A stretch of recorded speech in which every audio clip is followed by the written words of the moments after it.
পুরীর জগন্নাথ মন্দির নিয়ে রহস্যের কিন্তু কোনো অন্ত নেই। প্রাচীন এই জগন্নাথ মন্দিরে আজও এমন অনেক ঘটনা ঘটে চলেছে যার বৈজ্ঞানিক ভিত্তি খুঁজে পাওয়া দুষ্কর।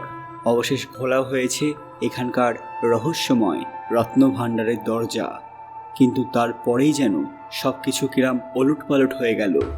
উল্টো রথের দিন একটি ডুপ্লিকেট চাবি ব্যবহার করে রত্নভাণ্ডারের দরজা খোলা হয় এমনটাই জানা গিয়েছিল।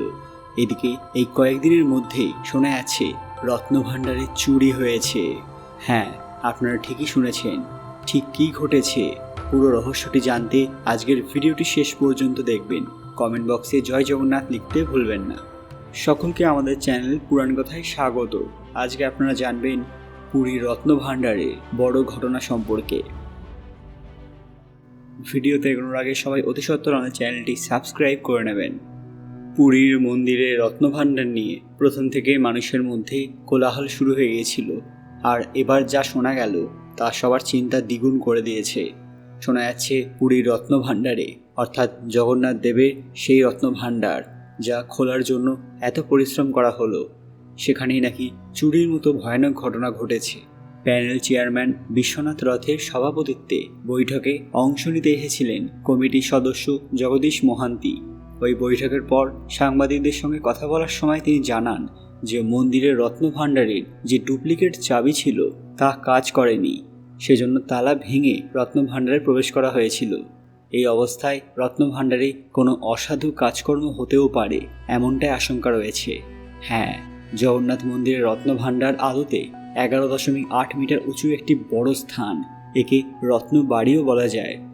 শোনা যায় পুরী মন্দিরের রত্নভাণ্ডারে এত বিপুল পরিমাণ সম্পত্তি আছে তা নাকি দেশের কোনো মন্দিরে নেই।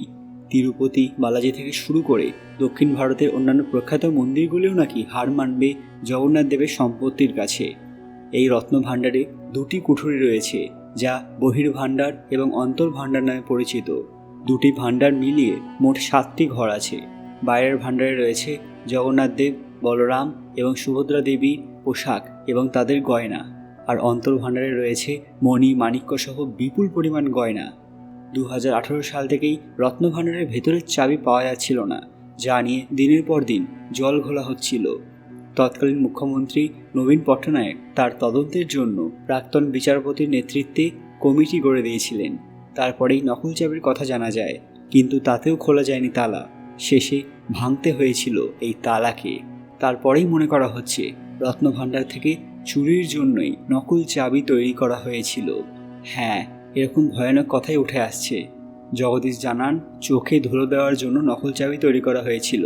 রত্নভাণ্ডারের ভেতরের কক্ষে 3টি কাঠের এবং একটি স্টিলের আলমারি দেখা গিয়েছিল এবং একটি লোহার বাক্স ছিল। মন্দির প্রশাসন সূত্রে জানা গিয়েছিল এর মধ্যে একটি ছিল কাঠের আলমারি যার তালা অক্ষত ছিল, কিন্তু বাকিগুলিতে কোনো তালা লাগানো ছিল না। বাকি দুটি কাঠের আলমারিতে যে দুটি তালা ছিল সেটি ঠিক মতো ছিল না এমনটাই নাকি জানা গিয়েছিল। একটি লোহার ড্রয়ারে 2টো লক থাকলেও সেগুলিকেও সঠিকভাবে লাগানো ছিল না এমনটাই জানানো হয়েছিল।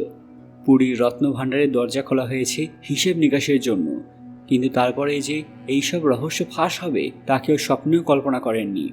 একাধিক আলমারির তালা ঠিকমতো না থাকায় সন্দেহ জেগে উঠেছে মানুষের মনে। কোথায় আসল চাবি রয়েছে তা নিয়ে তদন্ত শুরু হয়েছিল, কিন্তু তার কোনো কিনারা হয়নি। কোনো সিদ্ধান্ত এখনও প্রকাশ্যে আসেনি। প্রধানমন্ত্রী নরেন্দ্র মোদী এ নিয়ে প্রশ্নও করেছিলেন যে নকল চাবিগুলি কি দেবতার গহনাগুলির সাথে কারসাজি করার জন্য ব্যবহার করা হয়েছিল। এখন মনে হচ্ছে তার কথা যুক্তিসঙ্গত। পুরীর রত্নভাণ্ডারের আসল রহস্য কি, কেন খোলা হয়েছে এই রত্নভাণ্ডার, এবং সেই নকল চাবি আসলে কোন উদ্দেশ্যে বানানো হয়েছিল। আপনাদের মূল্যবান মতামত কমেন্ট বক্সে অবশ্যই জানাবেন। আজকের ভিডিওটি লাইক করবেন এবং শেয়ার করে সবাইকে জানার সুযোগ করে দেবেন। কমেন্ট বক্সে জয় জগন্নাথ লিখতে ভুলবেন না। আপনারা যদি এর পার্ট 2 দেখতে ইচ্ছুক হন কমেন্টে অবশ্যই জানাবেন। আমরা আপনাদের এমন কিছু রহস্য সম্পর্কে জানাবো যা ইন্টারনেটে কোথাও পাবেন না। আর এরকম দরকারি আপডেট পেতে পুরাণ কথা আবিষ্কার চ্যানেলটি মনে করে সাবস্ক্রাইব করে নেবেন। খুব তাড়াতাড়ি ফিরে আসবো এরকম কিছু দরকারি ভিডিও নিয়ে। ততক্ষণ আপনারা এই ভিডিওগুলো দেখতে পারেন। ধন্যবাদ।